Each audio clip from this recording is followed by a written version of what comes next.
से 69।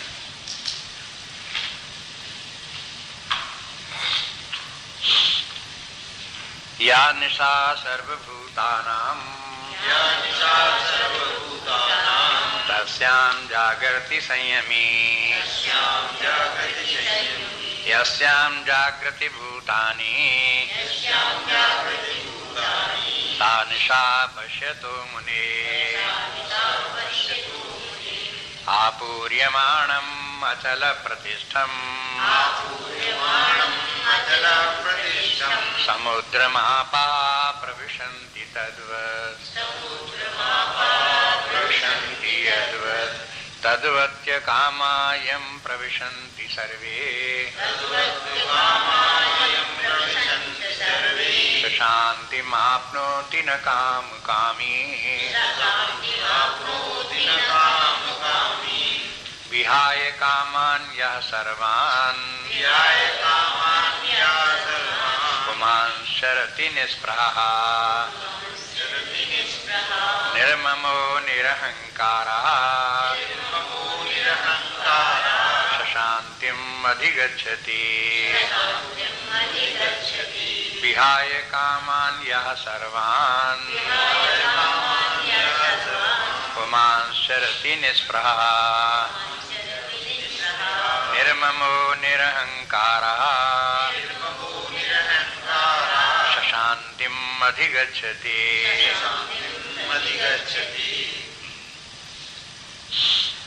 अब फिर स्मरण करें कि यह स्थित प्रज्ञ के लक्षण है, मान जिसकी की बुद्धि स्थिर हो गई है, शांत हो गई है, जिसके के मन में उद्वेग नहीं है, चिंता, भय, दुख, क्लेश, इस प्रकार की समस्याएं जिसके के मन में नहीं आती, उसका मन शांत है, स्थिर है। लेकिन ये स्थिति कैसे प्राप्त हो, तो उसके लिए एक विधान बताते चले आ रहे हैं, समझाते रहे कि देखो अपने आंतरिक स्थिति को संभालो। सबसे पहली बात तो ये कि अपने आत्मा स्वरूप को पहचानो। अपना स्वरूप आत्मा है, जो चेतना स्वरूप आनंद स्वरूप होकर के सर्वत्र व्याप्त है, अनादि अनंत है, नित्य विद्यमान है, जिसका कभी विनाश नहीं होता। इसलिए अपने आप को अमृत स्वरूप समझो। आत्मा शांत स्वरूप है, विश्राम स्वरूप है, आनंद स्वरूप है। ये सब लक्षण आत्मा के पहचान करके उसी में स्थित रहने का प्रयास करें, चित्त को उसी में स्थापित करें। हर समय व्यवहार काल में भी बैकग्राउंड में ये ज्ञान बना रहे कि हम तो आत्मा ही हैं, परमात्मा ही है। बस उसी के प्रभाव में रह करके हमारी बुद्धि काम करे। बुद्धि को प्रेरणा मिलना चाहिए आत्मा से।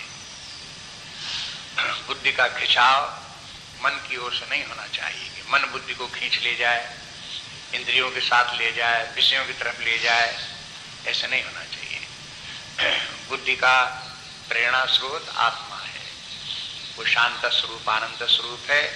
उसी की प्रेरणा से बुद्धि कार्य करे और बुद्धि आत्मा के तो अधीन रहे, उसकी तो प्रेरणा में रहे, लेकिन मन से और इंद्रियों से स्वतंत्र रहे। बुद्धि का चिंतन स्वतंत्र होना चाहिए। उसके पूर्व ज्ञान, पूर्व धारणाएं, पूर्व अनुभव जो कुछ है उनका प्रयोग करते हुए बुद्धि जो है वो अपने व्यवहार काल में निर्णय ले और जैसा बुद्धि कहे उसी प्रकार से करना चाहिए। और फिर मन उसी बुद्धि का आदेश मान करके इंद्रियों के द्वारा बाह्य जगत में व्यवहार करे।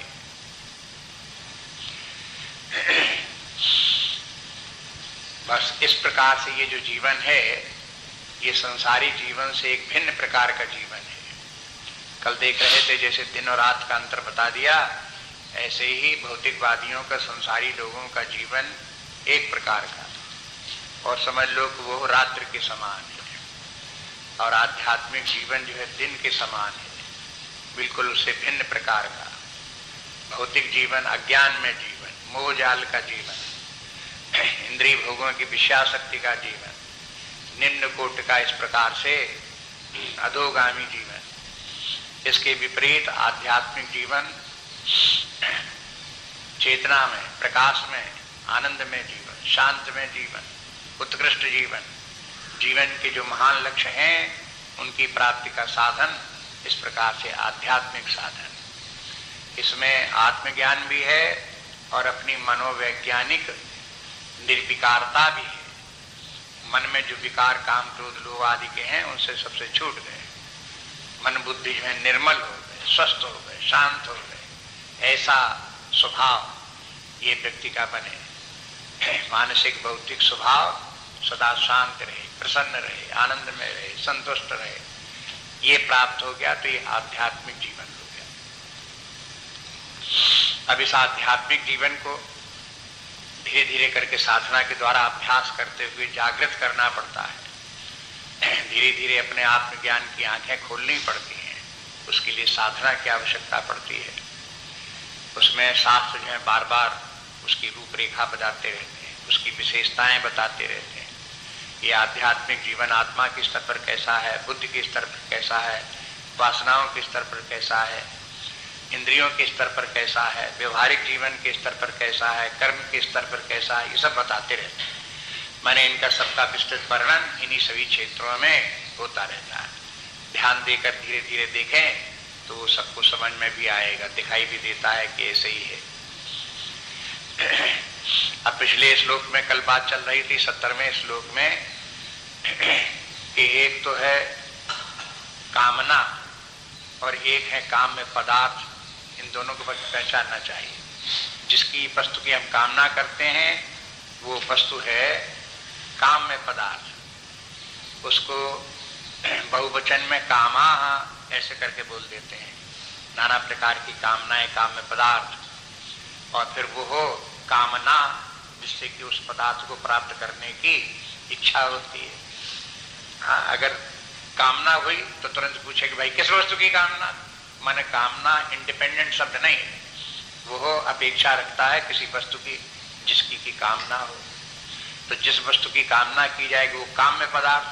पदार्थ तो दुनिया में तमाम है, लेकिन कोई पदार्थ काम में कब बनता है, जब कोई उसकी कामना करता है तो उसके लिए वो पदार्थ काम में हो गया। इसलिए सहज रूप में अपने आप तो वस्तु मात्र है। जैसे किसी व्यक्ति को टीवी है, कार है, इस प्रकार की कोई वस्तु है तो वो तो वस्तु विशेष है। टीवी है एक वस्तु है, कार है एक वस्तु है। लेकिन जब कोई व्यक्ति उसकी इच्छा करने लगा कि मुझे मिल जाए, अब वही वस्तु क्या हो गई, काम में पदार्थ बन गई। देखो पहले तो वस्तु थी, अब वो काम में बन गई। कब बनी, जब उसकी कामना की गई। इसलिए अब दोनों में बराबर अंतर करते रहे कि वस्तु जो विशेष है, कार है, टीवी है, मकान है, व्यक्ति हैं, ये सब तो जगत के एक अंग हैं और वो जैसे हैं तो उनके अलग अलग नाम है। ये पुरुष है, ये स्त्री है, ये बालक है, ये वृद्ध है, ये मकान है, ये भूमि है, ये सूर्य है। इस प्रकार के जब नाम लेते हैं तब ये सब जो है जगत की वस्तुएं हैं। लेकिन जब ये कहने लगते हैं कि ये वस्तु मुझे बड़ी अच्छी लगती है, मुझे तो ये जरूर चाहिए, इसके बिना तो मैं नहीं रह सकता, तो अब क्या हुआ, अब वही वस्तु काम में पदार्थ बन गई। हाँ? और जहां वस्तु काम में पदार्थ बन गई तहां संसार आ गया। बस संसार को भी पहचान लो तुरंत। माने संसार इस प्रकार से कामनाओं से प्रकट होता है, कामनाओं से ही ये संसार बनता है। और कामनाएं कब उत्पन्न होती हैं, जब किसी वस्तु में राग द्वेष होता है। राग के माने प्रिय लगता है, अप्रिय लगती। कुछ वस्तुएं इंद्रियों को प्रिय हैं, कुछ अप्रिय हैं, कुछ मन बुद्धि को प्रिय हैं, कुछ अप्रिय हैं। तो जब प्रियता अप्रियता उनमें होती है, राग द्वेष उनमें होता है, तब उनमें कामना होती है। तो जब कामना होती है, राग द्वेष होता है, तो ये बन गया सब संसार। अब यहाँ वस्तुओं के नाम बदल जाते हैं। जैसे एक व्यक्ति है तो एक व्यक्ति है, उसका कोई नाम है, वो पुरुष है। लेकिन जहां उसके कहने लगे कि ये मेरा पिता है, ये मेरा भाई है, ये मेरा पुत्र है, तो देखो नाम बदल गए उनके। जो ये नाम बदले, क्यों बदले, संसार ने ये नाम बदले। हमने जो संसार क्रिएट कर लिया उसने ये सब नाम बदल दिए। बस अब ये संसार जो है ये है, ये राग द्वेषात्मक है, इसके साथ कामनाएं जुड़ी हुई हैं। अब पुत्र, अब एक व्यक्ति है, युवा है, वो तो है ईश्वर की रचना, जगत की रचना। लेकिन जहां व्यक्ति ने ये माना ये मेरा पुत्र है, तो बन गया संसार। अब जहां संसार बन गया तो पुत्र के साथ उसने अपनी कामना जोड़ दी, पुत्र ऐसा महान कार्य करे, वैसा महान कार्य करे, पुत्र मेरे पास रहे, मेरे अनुकूल रहे। ये सब जो उसके साथ जुड़े हुए विचार हैं वो क्या है? ऑक्सिलरी है। एक तो होता फंडामेंटल, मूल, ये मेरा पुत्र है, और पुत्र के साथ और तमाम बातें फिर जुड़ती चली आती हैं, उसमें से शाखाएं प्रशाखाएं निकलती चली आती हैं। ये सब संसार वृक्ष है, ये फैलता चला जाता है। ये सब देख देख करके अपने आप अपने अंदर इनको सबको पहचानना चाहिए कि ये सब क्या है।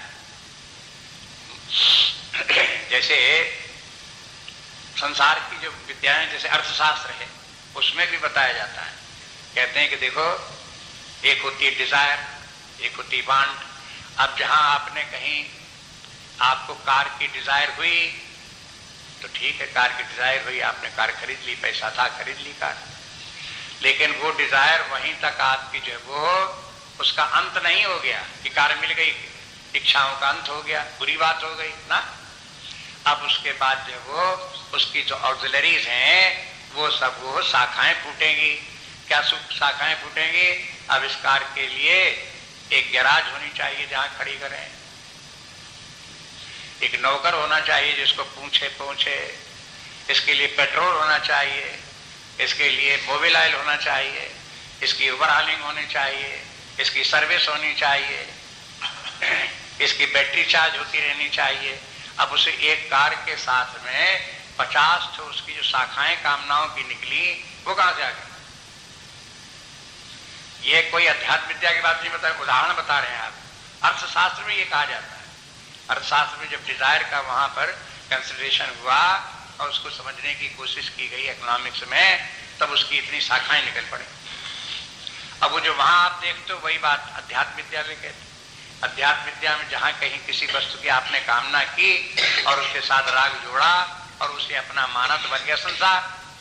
और संसार के साथ केवल कामनाओं की शाखाएं नहीं फूटती जाती, कामनाओं की शाखाएं फूटती जाती, ये तो विषय है अर्थशास्त्र का। लेकिन वे तमाम नाना प्रकार की कामनाएं जो अनंत हैं और वो कामनाओं के कारण से व्यक्ति को सुख दुख होते हैं, भय चिंता क्लेश आदि होते हैं, ये विचार अध्यात्म विद्या का है। चाहे मनोविज्ञान का समझो, चाहे अध्यात्म विद्या का समझो, अर्थशास्त्र का ये विषय नहीं। अर्थशास्त्र ये नहीं कहेगा कि तुम कार की कामना करोगे तो कार में तुम आसक्त हो जाओगे, बंधन में पड़ जाओ, ये नहीं कहेगा। वो ये कहेगा कि हाँ उसकी कामना करो, प्राप्त करो, तो एक कामना के बाद 10-20 कामना और आ जाएंगी, यहां तक वो बताएगा। बस ये नहीं कहेगा तुम उसके मोह में पड़ोगे, तुम उसकी आसक्ति में पड़ोगे, तुम उसके बंधन में पड़ोगे, उसकी चिंता में पड़ोगे, भय तुमको फिर होगा, क्लेश तुमको होगा, परेशानियां होंगी, ये सब तुमको, ये अर्थशास्त्र नहीं बताएगा। ये उसका विषय नहीं, ये विषय है मनोविज्ञान का, अध्यात्म विद्या का। ये भी सत्य है, जैसे अर्थशास्त्र का अपना सत्य है तैसे मनोविज्ञान का, अध्यात्म विद्या का अपना सत्य है। यहाँ ये सब फैलते जाते हैं। इन सबको अपने आप व्यक्ति स्वयं समझ करके अपने अंतरतम में इनको देखे तो उसे सब मिलेगा भी। तो इसके आधार पर इनके विचार करते करते कल इस निर्णय पर पहुंचे कि देखो हमको जीवन में चाहिए शांति, बिना शांति के हमें कोई सुख नहीं। मूल सिद्धांत ये है, हमें जैसे हो तैसे हो शांत रहना। शांत के माने अपने मन को, अपनी बुद्धि को शांत बना करके रखना है। शांत के माने निष्क्रिय बना के नहीं रखना है। शांत के माने संतुष्ट, प्रसन्न, इस प्रकार से शांत रखना है। और डायनामिक शांति होनी चाहिए। गुरुदेव जो है ये बार बार समझाते रहते हैं स्वामी जी कि देखो शांति कैसी होनी चाहिए, डेड पीस नहीं चाहिए। माने ऐसा नहीं कि मृत तुल्य पड़े हुए हैं, बस हो गई शांति, ऐसा नहीं। शांति हो लेकिन डायनामिक हो। डायनामिक माने उस शांति के द्वारा आप कोई महान कार्य करो, ऐसा कार्य करो कि संसार के दूसरे लोग, संसारी लोग नहीं कर सकते, वैसा करें, तब डायनेमिक्स। छोटी मोटी बातें, संसारी बातें, खाना पीना, ये सब सामान उठाना धरना, कमरे की शोभा सजावट, ये अपने सफाई ये तो दुनिया में सब कर ले रहे हैं। कुछ और महान लक्ष्य बना करके उसको प्राप्त करने के लिए आप प्रयास करो। तब डायनेमिज्म आपकी शांति का महिमा है। इसलिए जो है ये जीवन में बराबर याद रखो।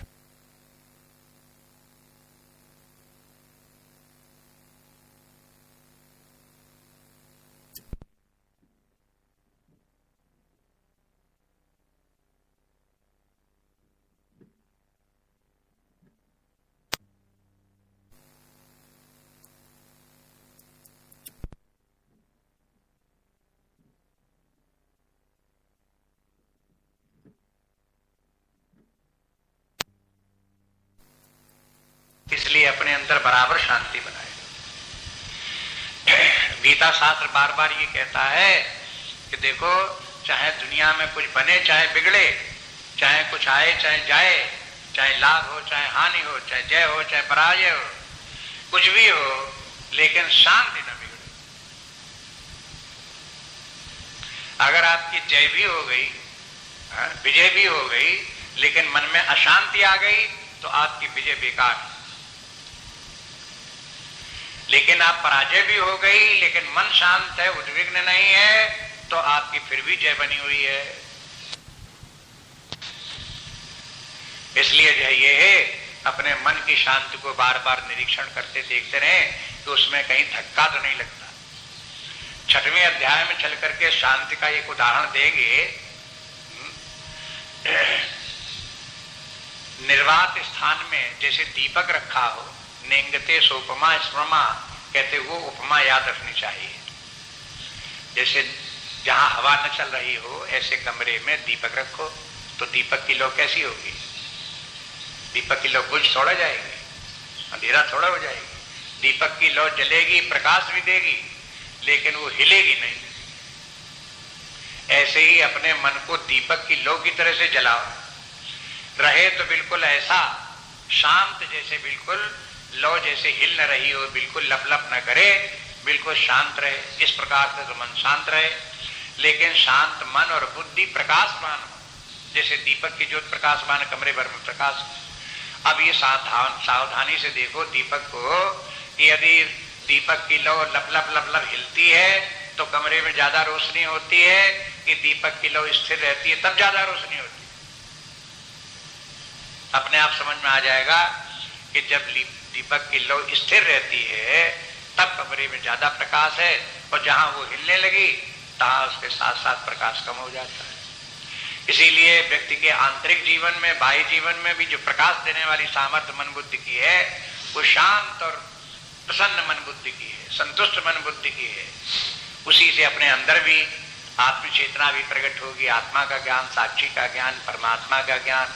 ऐसे ही शांत मन से होगा, भीतर भी प्रकाश होगा और बाहर भी प्रकाश होगा। मन बाह्य जगत में भी जो कुछ कार्य कर रहे हैं, उत्कृष्ट कार्य तभी होगा जब मन शांत होगा।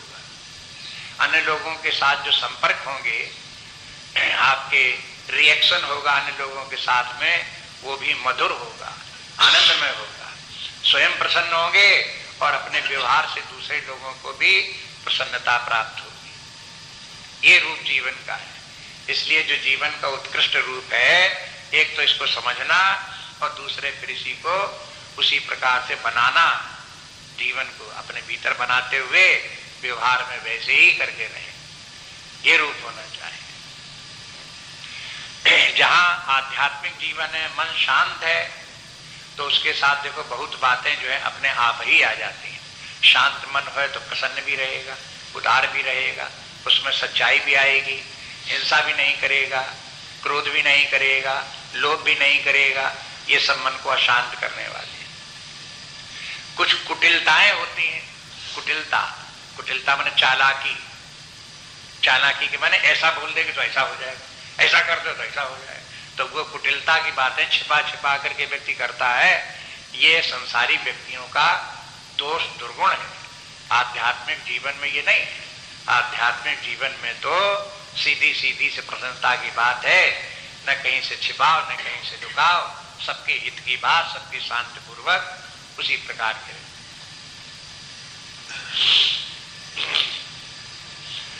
यही लक्षण भक्ति के हैं। जहां जिसके व्यक्ति में ऐसा आ गया वो भक्त हो गया। रामायण में आप देख चुके हो बार बार सुनते हुए। बस भक्त कैसा होगा?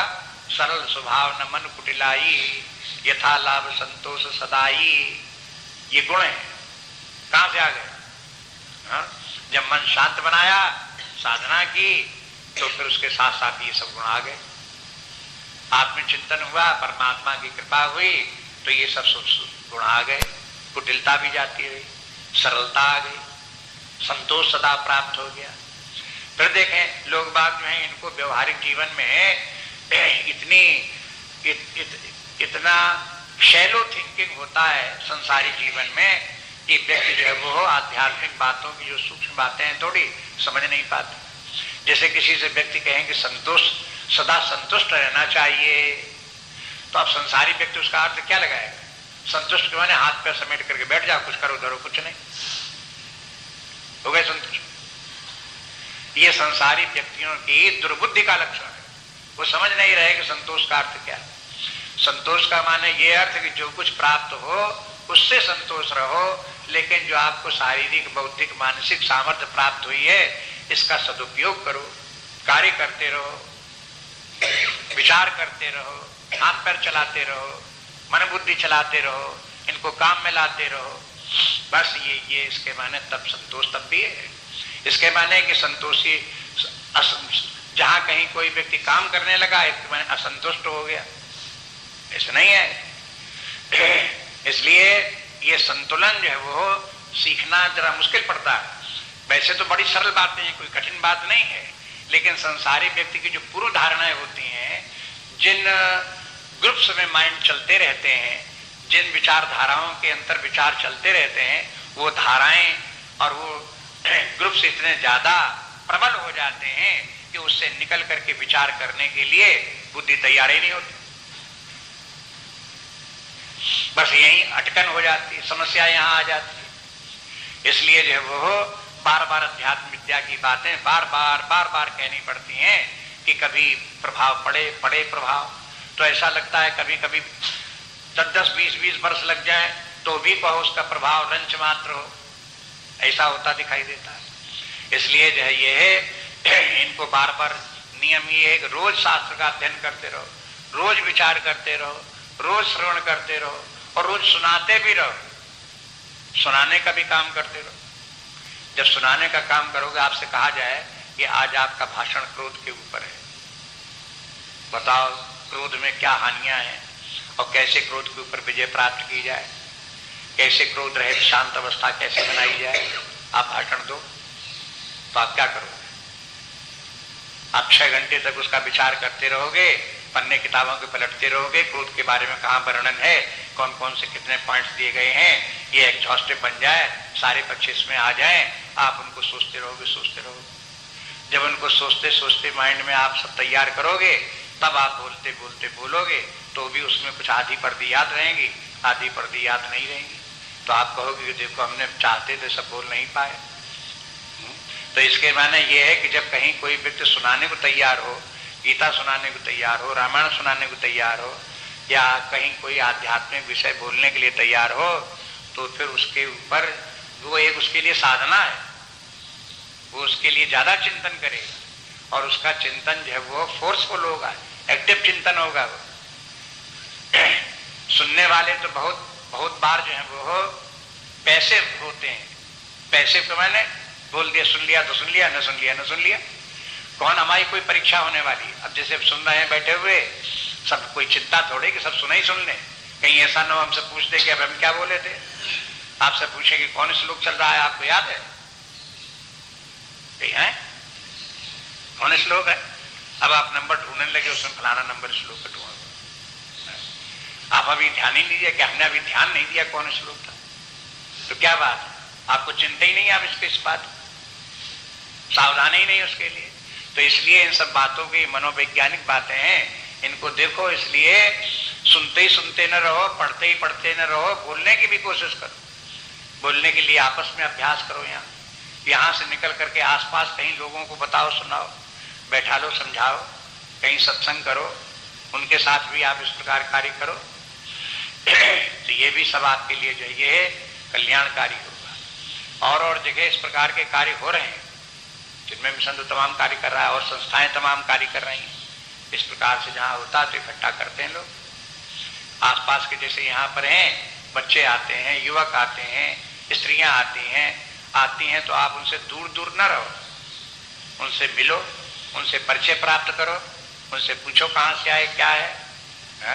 उनसे कहो कि अगर बच्चे आए तो उनसे कहो और 4, 6, 10 बच्चे और लाओ अपने साथियों को, तुमको आज पूजा होगी, उसमें प्रसाद बटेगा, उनको फिर कहीं अर्चना कराओ, शास्त्र नाम अर्चना कराओ, उनको प्रसाद बांटो, उनको सबको सम्मिलित करो, युवकों को बुलाओ, उनके मन की बात उनको समझाओ, उनको बताओ कि देखो कि किस प्रकार से एफिशिएंसी क्या होती है, पर्सनैलिटी डेवलपमेंट क्या होता है, इस प्रकार की बातें बताओ।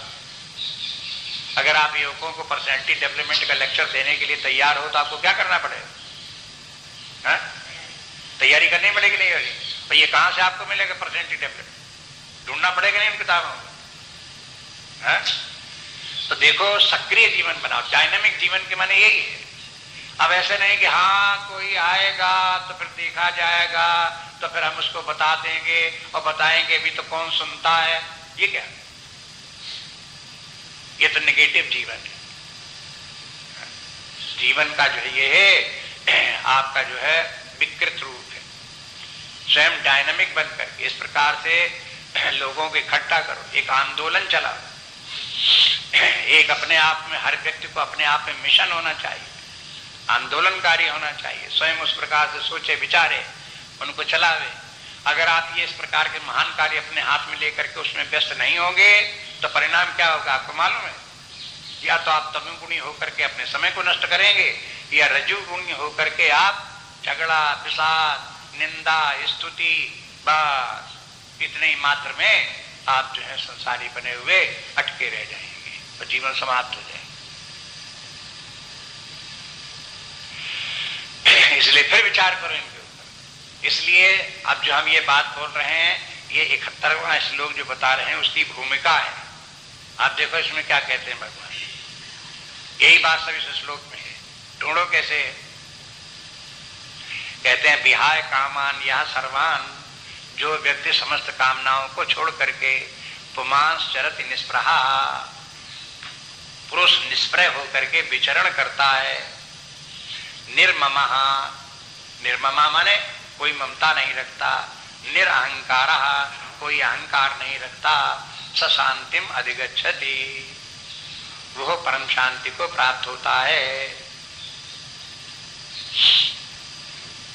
अब फिर ध्यान रखो आप इसमें, भगवान क्या महिमा बता रहे हैं कि शांति आपको प्राप्त होगी, और आपको हमें शांति से क्या लेना देना? हमें तो अशांति बढ़िया है, तो फिर आपके लिए गीता बेकार है। ये तो ग्रंथ उन लोगों के लिए है जो शांति का महत्व समझते हैं, जो मोक्ष का, मुक्ति का, उसका महत्व समझते हैं, उनके लिए ये ग्रंथ है। जो लोग समझते मन चाहे जितना संत बना रहे, चाहे जितने काम क्रोध बनाए रहे, चाहे रात भर नींद ना आवे, चाहे जितने हम व्याकुल रहे, लेकिन हमारे पास बहुत धन करोड़पति होना चाहिए, बहुत संपत्ति होनी चाहिए, बस वही जरूर होनी चाहिए, ऐसे लोगों की गीता नहीं है। जीवन के मूल्य बदलने चाहिए। जीवन का मूल्य ये कि संसार में चाहे कुछ भी हमारे पास ना हो, लेकिन शांति होनी चाहिए। ये शांति कैसे मिलेगी? तो फिर गुरु सुनो गीता, उसके लिए मार्गदर्शन यहाँ है।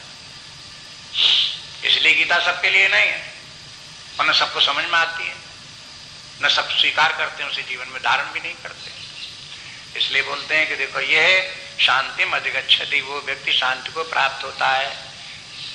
यहाँ 4 बातें बताई इसमें, और क्रम क्रम से भी समझ लो इनको। पहली है विहाय कामान सर्वान, सर्वान कामान विहाय, व्यक्ति जो है सब कामनाओं का त्याग कर दे, सब कामनाओं का त्याग कर दे के माने है कामनाएं किस वस्तु की होती हैं? जो अप्राप्त वस्तु होती है और हमें उसमें राग होता है, उसमें अनुकूलता लगती है, और ये लगता है उस वस्तु के प्राप्त हुए बिना हमारा जीवन जो है अधूरा है या बेकार है। ऐसी जो स्थिति जब होती है तो उसे कामना कहते हैं।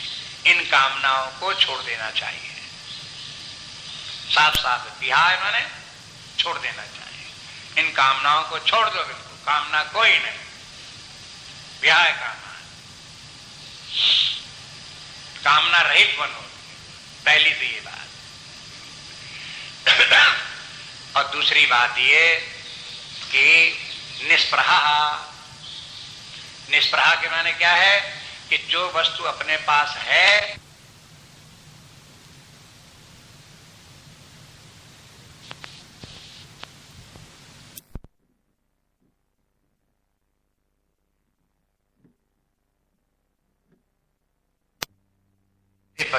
वस्तुएं ये सब अपनी कहां से हुई जाती हैं, परिवार धन संपत्ति ये सब अपने कहां से हुए जाते हैं, इसलिए इनको सबको नापना समझो, न इनके ऊपर निर्भर रहो। तीसरी बात ये कि निर्ममा, निर्ममा माने कहीं किसी वस्तु को अपना मत कहो, न शरीर को कहो कि मैं शरीर में हूं या मेरा है, और न शरीर से संबंध रखने वाले व्यक्ति वस्तु पदार्थों को ही अपना समझो, उनमें भी ममत्व मत रखो, मेरेपन की भावना न रखो। न तो अप्राप्त वस्तु की कामना करो, न प्राप्त वस्तु की रक्षा की चिंता करो, और न किसी वस्तु को में मेरापन का भाव रखो।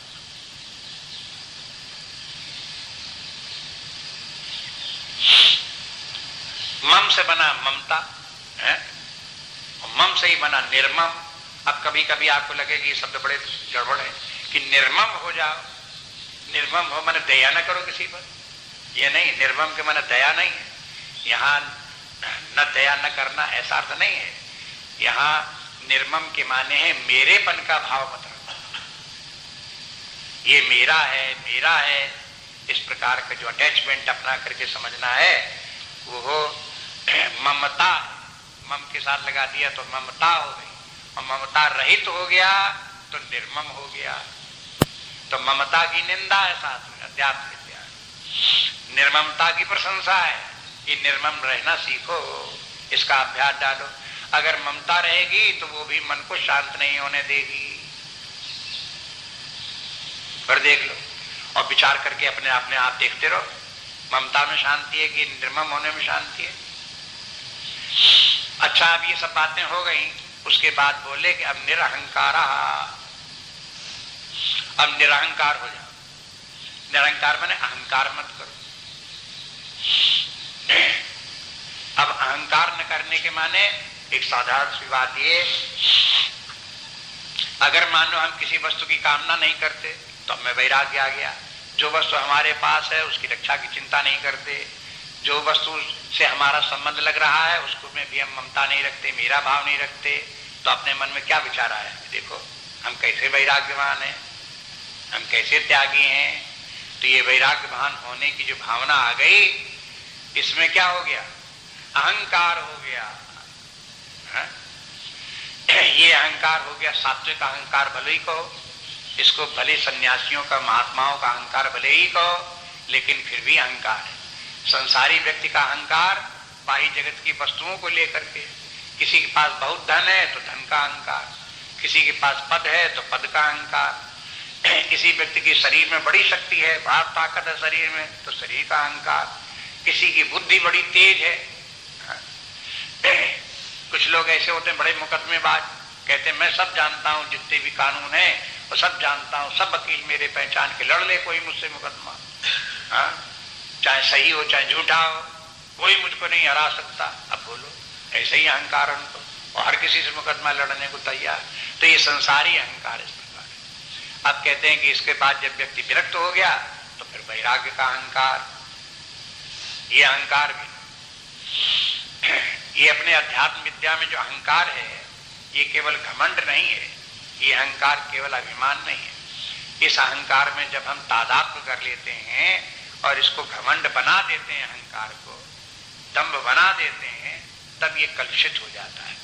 अन्यथा अहंकार एक निर्दोष वृत्ति है, निर्दोष वृत्ति अपने आप में, उसे हम दोषपूर्ण बना देते हैं। निर्दोष व्यक्ति क्या है कि देखो हमारे पर्सनैलिटी में कहीं न कहीं एक ऐसा स्थान होना चाहिए जहां पर की यूनिटी हो, एकत्व हो, ऐसा होना चाहिए। मान लो 5 इंद्रियां हैं, 5 इंद्रियों से 5 प्रकार का ज्ञान हुआ, तो उन 5 प्रकार का ज्ञान कहीं एक स्थान पर मिलकर उसे एक तो होना चाहिए। हा? अगर 5 इंद्रियों का ज्ञान अलग अलग हो और 5 इंद्रियां अलग अलग कार्य करें और उनका इंटीग्रेशन करने वाला, इनको यूनाइट करने वाला, जोड़ने वाला कोई एक तत्व न हो, तो व्यवहार कैसे चले? इसी प्रकार से ज्ञानेंद्रियां और कर्मेंद्रियां हैं। ज्ञानेंद्रियों से ज्ञान प्राप्त हुआ, कर्मेंद्रियों से कर्म हुआ। एक ऐसी एंटिटी होनी चाहिए जो ज्ञानेंद्रियों से सबसे ज्ञान प्राप्त करे और फिर उसको अपने साथ जोड़े, और फिर वही एंटिटी फिर कर्मेंद्रियों के द्वारा कर्म भी करे। इस प्रकार का जो एक वृत्ति ऐसी है जो एक स्थान पर पहुंच करके व्यक्तित्व के विभिन्न प्रकार के अनुभवों को एक स्थान पर मिला देती है, इस वृत्ति का नाम अहम है। बस इस वृत्ति को काम करने दो, इंद्रियों से देखो भी, काम भी लो, और अहंकार में इस ज्ञान को आने भी दो, और उसके द्वारा बुद्धि का सहारा लेकर के प्रतिक्रिया करते हुए मन से और कर्मेंद्रियों से व्यवहार भी चलने दो। तो व्यवहार काल में कर्मेंद्रियां भी काम करेंगी, ज्ञानेंद्रियां भी काम करेंगी, मन बुद्धि भी काम करेंगे, और उन सबके ऊपर एक हेड बना हुआ, उनका स्वामी बना हुआ, नियंत्रक रूप में उनको सबको एक तालमेल में, एक सूत्र में बांधने वाला अहंकार भी बना रहने दो बस। और लेकिन इस अहंकार को दूर से देखो, अपने आप को अहंकार समझ लो यहाँ है, और आप यहाँ आत्म भाव में स्थित रह करके साक्षी होकर के अपने अहंकार को देखो कि अहंकार अपने स्थान पर काम कर रहा है, अहंकार ठीक ठीक काम कर रहा है। इस अहंकार में दोष मत आने दो। जहां इस अहंकार के ऊपर अपना और भार लाद दिया, अहंकार के भार लाद दिया कि शरीर ही मैं हूं, मैं धनी हूं, मैं बड़ा परिवार वाला हूं, मैं बड़ा ज्ञानवान हूं, इस प्रकार के उसके ऊपर, अहंकार के ऊपर जहां भार लाद दिए, तो बस वो अहंकार विकृत हो गया, उसमें दोष आ गए। इसलिए अहंकार को निर्दोष बनाने के लिए उसके ऊपर इस प्रकार के कोई आरोपण मत करो, उसके ऊपर कुछ लादो नहीं, और दूर से इस अहंकार की क्रियाओं को देखो कि कैसे ज्ञान आकर के अहंकार में आ रहा है, अहंकार प्रतिक्रिया करते हुए कैसे उनको कार्य को संपादित करा रहा है, ये सब हो रहा है। वैसे तो इंद्रियों का सब ज्ञान आकर के मन के स्तर पर आ जाता है और वही एकीकृत हो जाता है, लेकिन उस ज्ञान को, मन के ज्ञान को फिर बुद्धि के द्वारा जहां पर के विचार करते हैं, पूर्व ज्ञान का, चित्त से पूर्व ज्ञान निकाल करके स्मरण के द्वारा फिर उसमें जो निर्णय लेते हैं और उसको फिर आदेश देते हैं, तो बुद्धि के द्वारा फिर निर्णय लिया जाता है, मन को आदेश दिया जाता है। इस सब कार्य में एक अध्यक्ष बना अहंकार बैठा रहता है। बुद्धि की वृत्ति करेगी तब भी अहंकार जमा बैठा रहेगा, मन की वृत्ति कार्य करेगी तो भी अहंकार बैठा रहेगा, चित्त की वृत्ति कार्य करेगी तो भी अहंकार बैठा रहेगा। ये मन की, बुद्धि की, चित्त की वृत्तियां तो अपने अपने, जब उनका नंबर आएगा तब वो अपने अपने कार्य करेंगी, लेकिन अहंकार बैठा हुआ इन सब वृत्तियों का तालमेल मिलाने वाला वो हर समय उपस्थित रहेगा। और जिस समय अहंकार लीन हो जाए, अहंकार की वृत्ति भी कभी कभी साइलेंट हो जाती है। कब? सुषुप्तावस्था, डीप स्लीप में। याद करो, जब स्वप्न में दिखाई दे तब क्या हुआ? अहंकार लय हो गया। जब अहंकार लय हो गया तो अब देखो, न चित्त काम करे, न मन काम करे, न बुद्धि काम करे, न इंद्रियां कार्य करें, न मैं दिखाई दे, न पर दिखाई दे।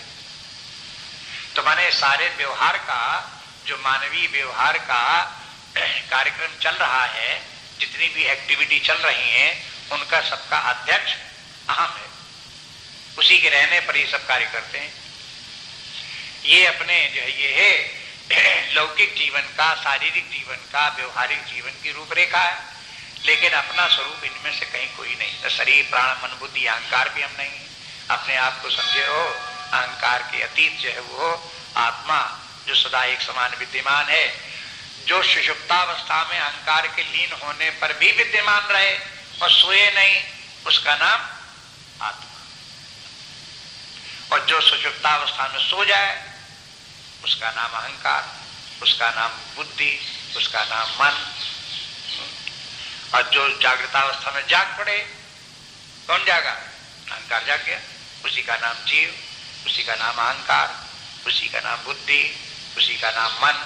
जैसी जागृतावस्था में आए ये सब कार्य करने लगे। और जो देखता है कि जागृतावस्था भी है, सुषुप्तावस्था भी है, और इन सबके जागने और सोने को बराबर देख रहा, बस उसका नाम साक्षी, उसी का नाम आत्मा, वो सबका प्रकाश है। तो आप अपने पद पर, अपने स्थान पर यथावत विद्यमान रहो और बस जीवन जीते रहो। तो अब ये ऐसे व्यक्ति को अपने आत्मस्वरूप का बोध हो और अहंकार से भी निरहंकार हो जाए, उससे भी ऊपर उठ करके निरहंकार बने, आत्मभाव को प्राप्त हो जाए, तो ऐसा व्यक्ति शांतिम अधिगच्छति, ऐसे व्यक्ति को शांति प्राप्त होती है। अधिगच्छति के माने अधिगम, संस्कृत में कहते हैं अधिगम के माने ज्ञान होना। अधिगम, अधिगच्छति के माने उसे ज्ञान हो जाता है। यहां शांत के माने आत्मा भी है।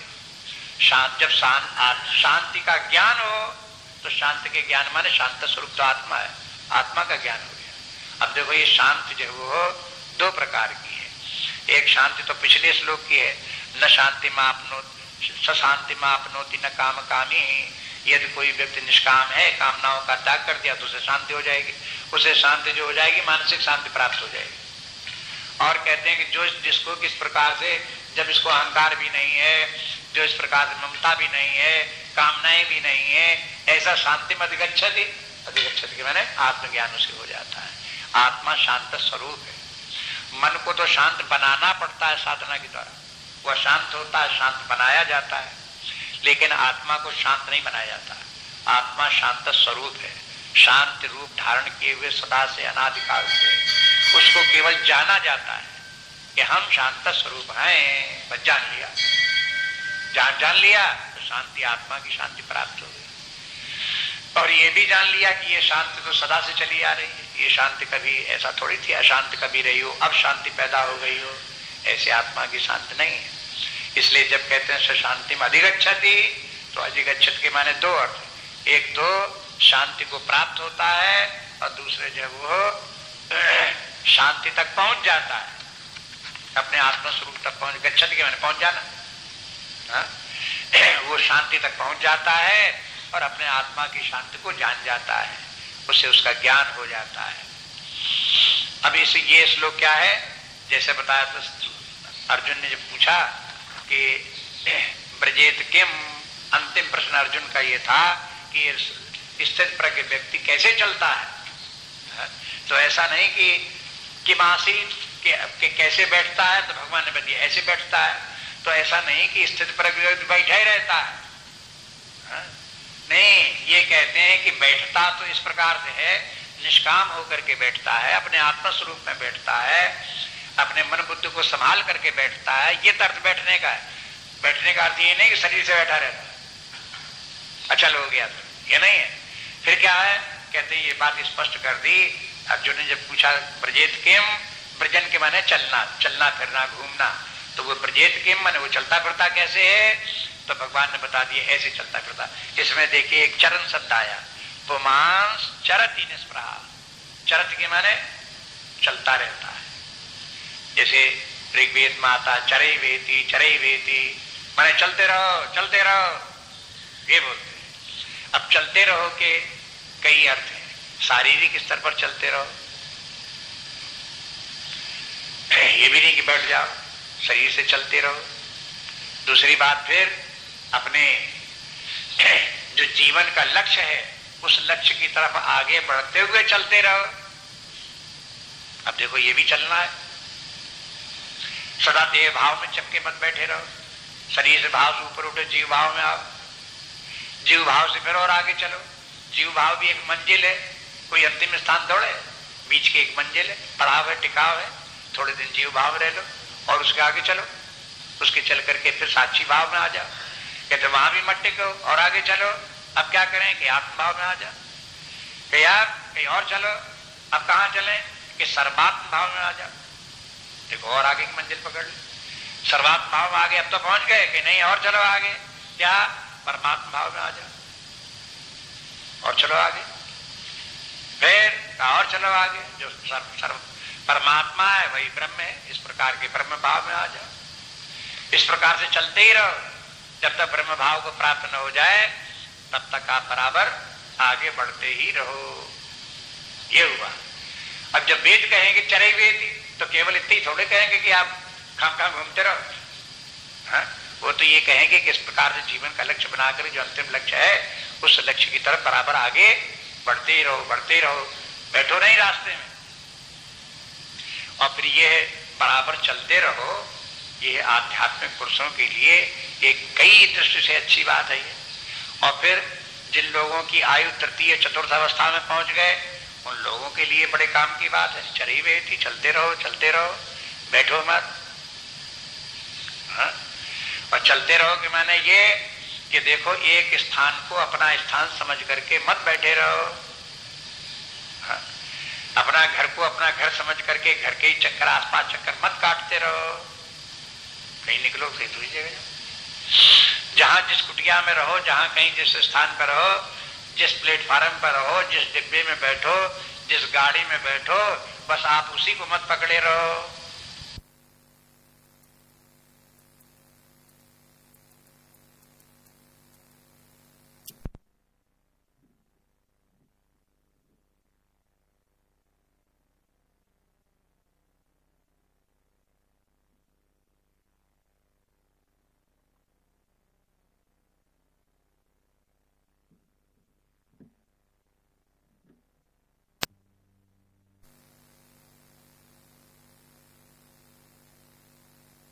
गर्मी मत करते रहो। कह रहे गीता में लिखने की बातें सुन की, हमें तो अपना करना सो करना पड़ेगा।